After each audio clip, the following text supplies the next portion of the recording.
was going to say, I didn't receive my email. You didn't get your email? Okay. I'll send So it talks about taking life seriously.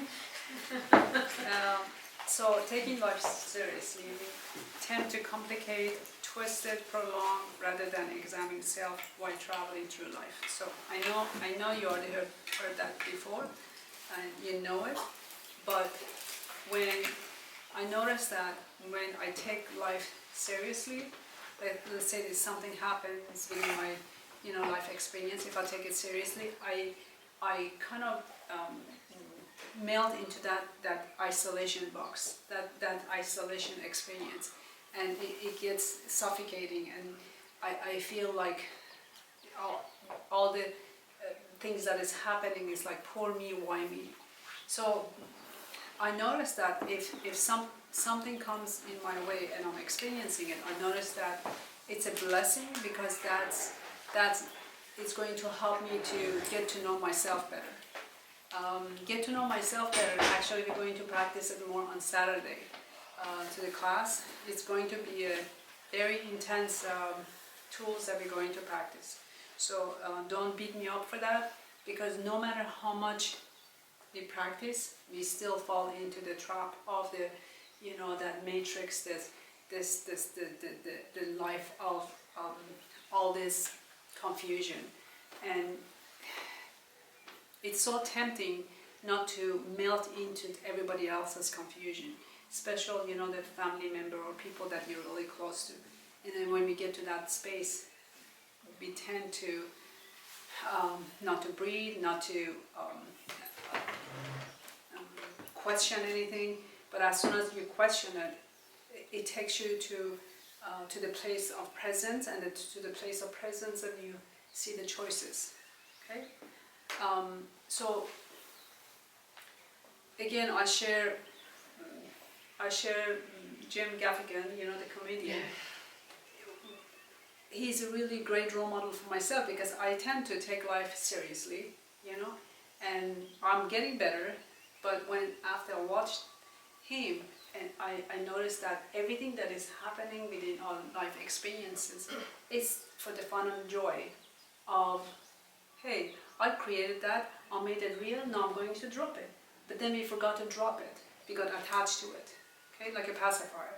And if somebody comes and grab it or remind us that I'm still using pacifier and I'm not 2 years old, then they're really going to make fun of me, they really put me down. But again, we forgot to be a childlike. Doesn't matter, you can use your pacifier at any age you want. So to questioning everything that is happening, it brought me to my core.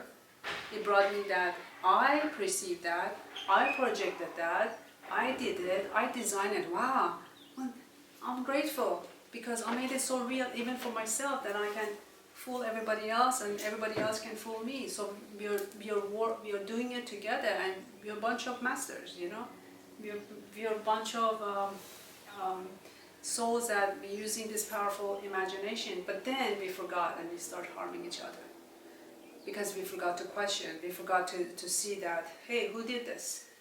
As soon as we say, who did this, we point finger, instead of going inward and just say, I did it. I did it through my imaginations. That imagination, we have to watch out for it, because sometimes we use it in the shadowy way. And the shadowy way is actually my fears projecting that. Again, it goes back to me. So,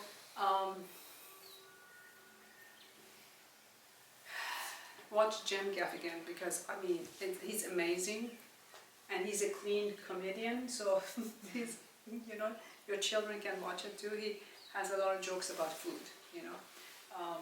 I thought that was pretty interesting. And are you watching him on YouTube?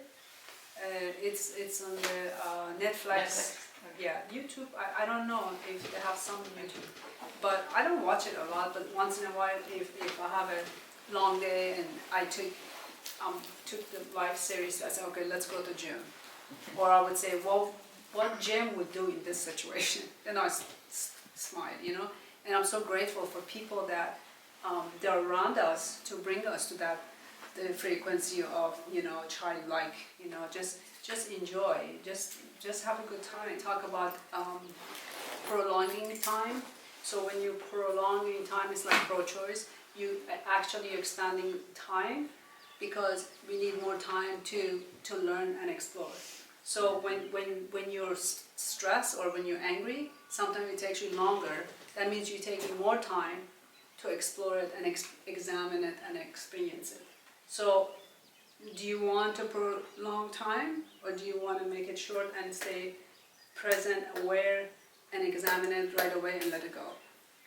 So in that space, you're collapsing time. By collapsing time, you stay present. And through the presence, you always have the choices. And then you remember, hey, we took life seriously, let's laugh a little bit, you know. I'm safe no matter what, you know, and learn from it. The most important thing is your higher self knows. As soon as you say something that you want, the higher self would remember that. But your job is to just keep remembering, creating that energy so the higher self, it gets to work.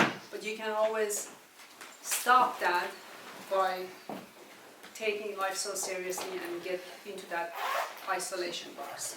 Okay? Did you get it? Yeah. So if you want something, the higher self, your core that is connected, it's already start working. Your job is to stay in that frequency, in that vibration. Okay? So don't be loud and clear and in that space. Examine everything that you're experiencing and see how you feel about everything that you think and feel and experience. Okay?